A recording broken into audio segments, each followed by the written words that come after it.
saying, restore nature now! Restore nature now!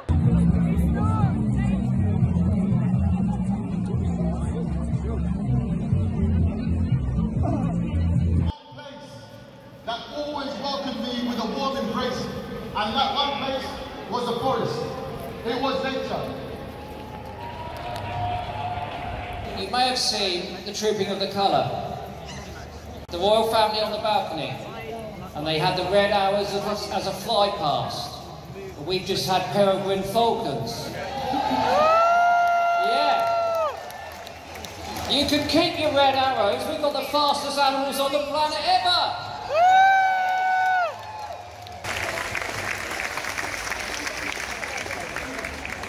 You wonderful, beautiful, extraordinary-looking people. How glorious to see you all here. Give yourselves a thunderous round of applause for making it all this way. Becoming legend again, There is, however, one thing I have to share with you. You've been lied to. You've been cheated. You've been misled. You've been told untruths, you've been promised greatness, you've been promised a world that is brighter, more prosperous, greener than anything we've ever seen before, and you have been lied to. As I stand here, there is not a single river anywhere in England that is not polluted.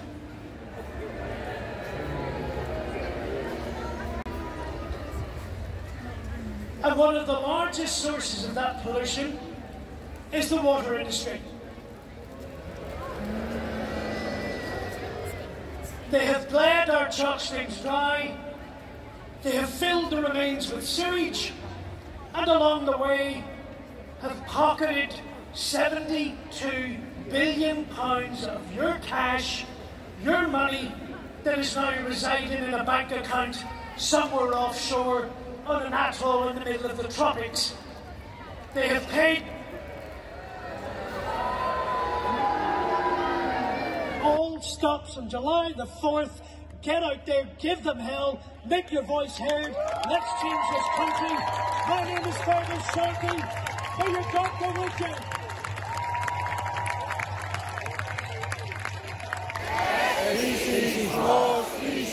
Less species, more species. Less species, more species. Brilliant. Hey, for a dyslexic person, you did that tongue twister quite well, didn't you? Thank you very much. Yeah, I've been practicing. Fantastic stuff.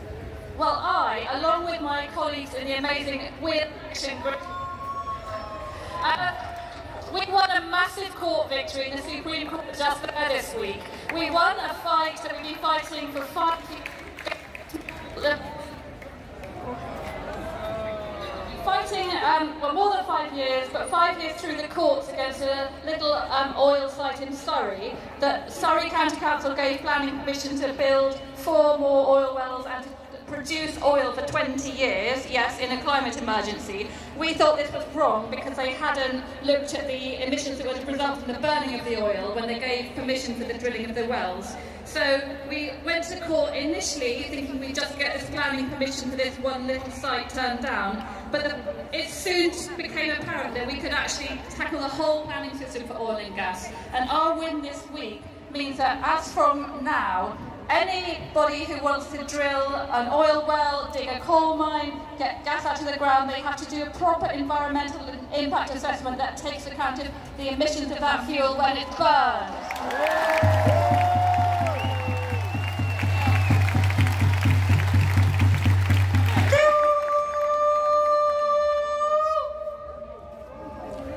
Voten hoy para Nemonte Nenquimo. Mi nombre es Nemonte Nenquimo. Soy una mujer guaraní de la Amazonía del Ecuador. My name is Nemonte Nenquimo. I'm a Guarani woman from the Ecuadorian Amazon. He volado muy lejos. Me alegra mucho de ver aquí al frente que están hablando sobre la naturaleza, de cuidar, de respetar. I've come from very far away from the forests of the Amazon, and it makes me so happy and so proud to be amongst all of you today. I see that you love nature, you're speaking to nature, you're listening to nature, and I love this. ¿Por qué digo eso? El último año donde nosotros vivimos, el gobierno ecuatoriano nos ha querido a devorar, nos ha querido destruir. Where I come from, in the Ecuadorian Amazon, the government continues to want to extract resources from indigenous territories from beneath the ground. They want to devour the earth. Nosotros, juntos con otros pueblos, hemos unido, hemos enfrentado, nos hemos dicho al gobierno no a la venta. And together, as indigenous peoples, just like you all today, we banded together, we joined together, we took to the streets, we filed lawsuits, and we together learned how to protect nature, learned how to force the government away from our lands.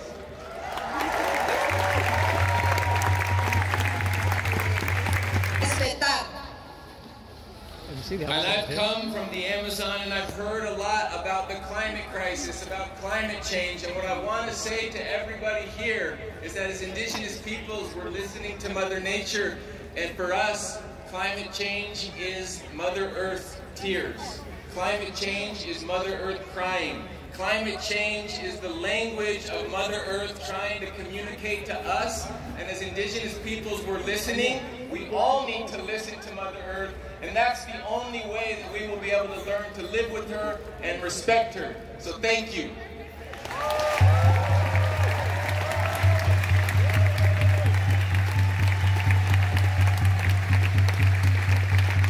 If you're activists, it means you're doing something. And doing something is better than doing nothing.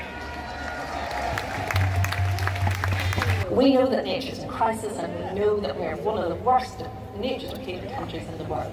So we need to do something about it. This matters on so many levels, whether it's our economy, whether it's the food that we produce, whether it's the difference that it makes to people. If you think about it, nature is at the very heart of what we consider to be important in Britain. Think about our literature where we talked about Ratty, the Bull, and Winter Willows. Think about the landscapes that we hold dear, whether that's a Lake District or the White Cliffs of Dover. This is our chance to make a difference, to make our voice heard, to make all politicians realise that nature needs supported. So have an amazing day and make your voice heard. We want a world where people in the natural world are in harmony with each other. We believe every species has the right to exist. There's a moral impulse on us to pass on the natural world in a better state than we find it for future generations. At present, nature is in a bad state. We've lost 38 million birds from our skies, beautiful birds, in the last 50 years. And we also believe that nature underpins so much of what matters for us as a species. We are a part of nature. It underpins the food we eat, the air we breathe, the water we drink, and it can be our best ally in dealing with climate change. I'm going to talk about politics because every general election is a chance for change. It's a turning point. And whoever wins this time, it's our chance to check our collective compass and take the temperature of the nation. And you don't need me to tell you that the temperature is rising. It's rising literally, and it's rising because nature loss is making people's blood boil. Because time and again, we've come to these turning points and we've gone down the wrong path. Time after time, the politicians put short-term gain over the future of our natural world. They think nature's a nice to have, and they resort to drawing ever smaller rings around fading pockets of wildlife, while millions of people live greenless and grey lives. The implication?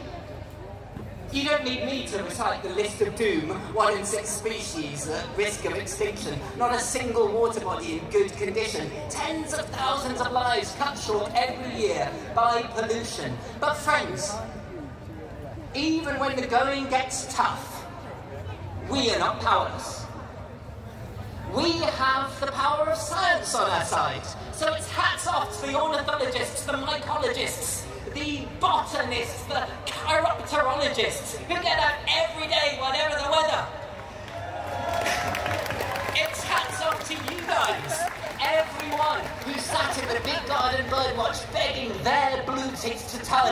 or who's got their feet wet going out testing their local river. And we have the power of campaigning on our side, from the ace advocates who defended the nature directives to the hundreds of thousands of you who helped us win the world's first legally binding target for nature. And we have the power of the law. Oceana, out there defending our seas. Wild Justice, fighting down unsustainable ships. Sarah Fitch, fighting for our climate. They're out there with the power of campaigning, of law, of science, and we've proven that we can win. So we've had a request. It's not a birthday, you'll be glad to know. We'd like all of you to ask your potential elected representatives in the forthcoming election to make sure that they're signed up to the Climate and Nature Bill. If you've not heard of it, check it out. Get on the email, get on the social media, tie something to a pigeon, and make sure that they think about that.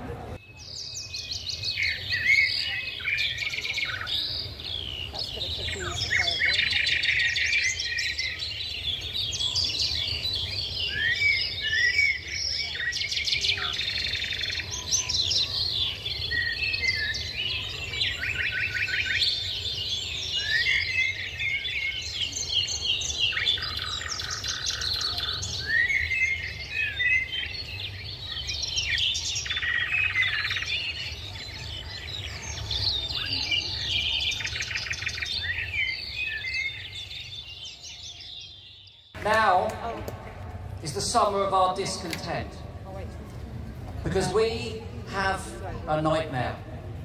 Since Frankie Goes to Hollywood told us to relax, 600 million birds across Europe have vanished, including 65% of our cuckoos and 90% of our nightingales. We have a nightmare.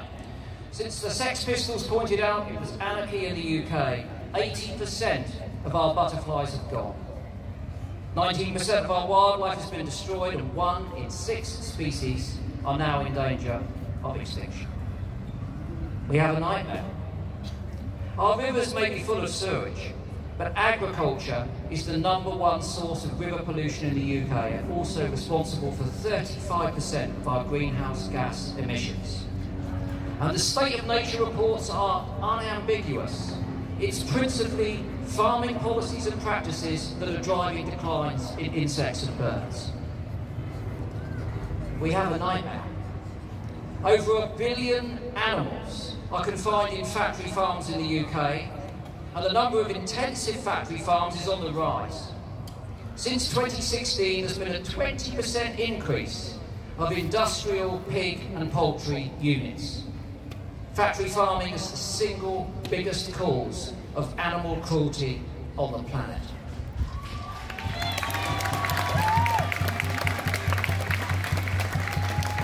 We have a nightmare.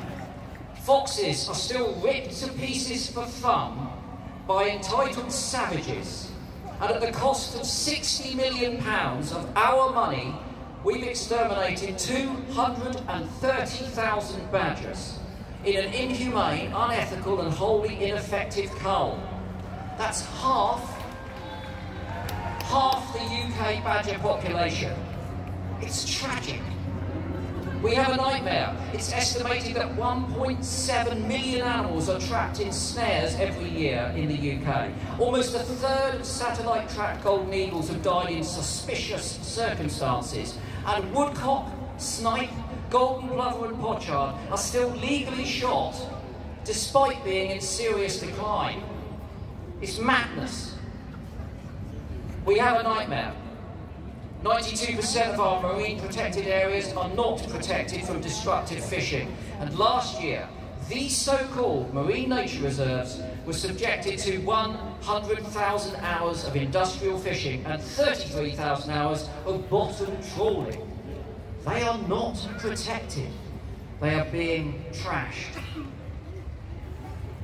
We really have a nightmare. 2023 was confirmed as the warmest year going back to 1850. And this May marked the 12th month of record-breaking heat in a row. And yet, whilst the world has been roasting, they have handed major oil companies 53 new drilling licenses, including Rosebank, the biggest undeveloped oil and gas field in the North Sea. But it doesn't have to be like this. It doesn't have to be like this. Because we can restore nature now. And we will restore nature now.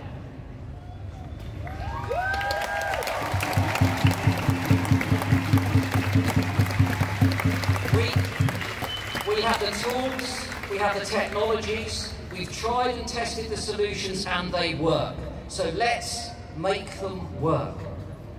I've got to tell you, it's too late for dreaming. We've been dreaming and it hasn't worked. It's time to wake up and start acting, doing things that really make a difference.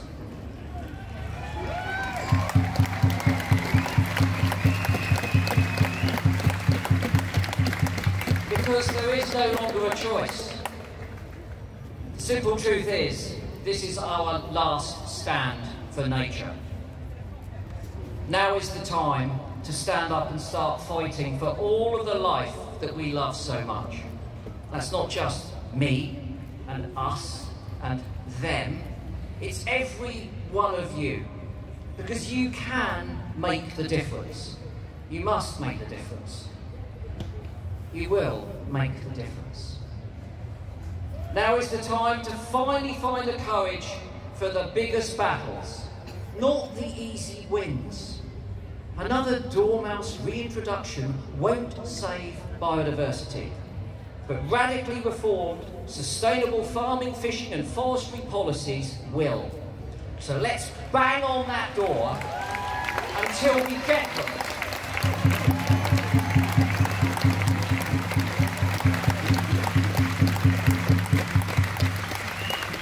Now is the time to make a livable earth a reality for all of our children and everything that creeps, crawls, slithers, slimes and stings. Now is the time to love life. To love life harder, madder and faster. To love life with every last beat of our beautiful hearts. Nature can't act, but we can. Nature doesn't have a voice, but we do. So let me hear it. Restore nature now. Restore nature now. Restore nature now. Restore nature now. Restore nature now. Restore nature now. Restore nature now. Restore nature now. Restore nature now. Restore nature now. Restore nature now. Just a bit louder. Restore nature now. A little bit deaf. Restore nature now. Restore nature now. Restore nature now. Restore